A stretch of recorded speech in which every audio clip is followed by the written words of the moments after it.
വടകര കാഫിർ സ്ക്രീൻഷോട്ട് കേസിൽ അന്വേഷണ റിപ്പോർട്ട് ഉടൻ ഹാജരാക്കണമെന്ന് കോടതി. Vadakara judicial first class magistrate കോടതിയുടേതാണ് ഉത്തരവ്. വിശദാംശങ്ങളുമായി CK വിജയൻ ചേരുന്നു. വിജയേട്ട, വീണ്ടും കോടതിയുടെ ഭാഗത്തു നിന്ന് ഇത്തരത്തിൽ ഒരു ഉത്തരവ് വന്നിരിക്കുന്നു. ഈ വിഷയം വീണ്ടും ഉയർന്നു വരികയാണ്. വിശദാംശങ്ങൾ എന്തൊക്കെയാണ്?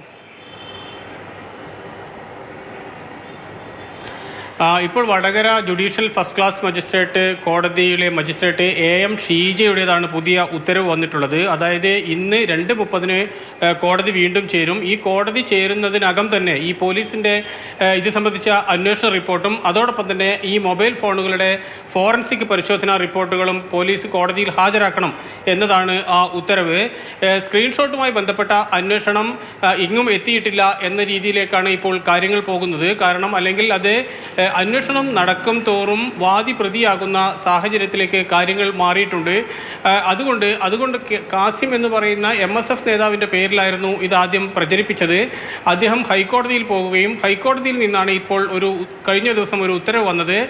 ഇതുമായി ബന്ധപ്പെട്ട അന്വേഷണത്തിന് പോലീസിനെയും അതോടൊപ്പം തന്നെ മജിസ്ട്രേറ്റ് കോടതിയെയും സമീപിക്കാം നീതി ലഭിക്കുന്നതിന് വേണ്ടി എന്നാണ്. അതിൻ്റെ അടിസ്ഥാനത്തിൽ കഴിഞ്ഞ 9-ാം തീയതി Kasim Vadakara judicial first class magistrate കോടതിയെ സമീപിച്ചു. തൻ്റെ പേരിലുള്ള ഈ വ്യാജ സ്ക്രീൻഷോട്ട് നിർമ്മിച്ചു എന്നുള്ള കേസിൽ അന്വേഷണം വേണം എന്നാവശ്യപ്പെട്ടുകൊണ്ട് ഈ സാഹചര്യത്തിലാണ് ഇപ്പോൾ കോടതി പുതിയ ഉത്തരവിറക്കിയിട്ടുള്ളത്. ഇന്ന് അടിയന്തരമായി ഈ കോടതി വടകര കാഫിർ സ്ക്രീൻഷോട്ട് കേസിൽ അന്വേഷണ റിപ്പോർട്ട് ഉടൻ ഹാജരാക്കണമെന്നാണ് ഇപ്പോൾ കോടതി ആവശ്യപ്പെട്ടിരിക്കുന്നത്.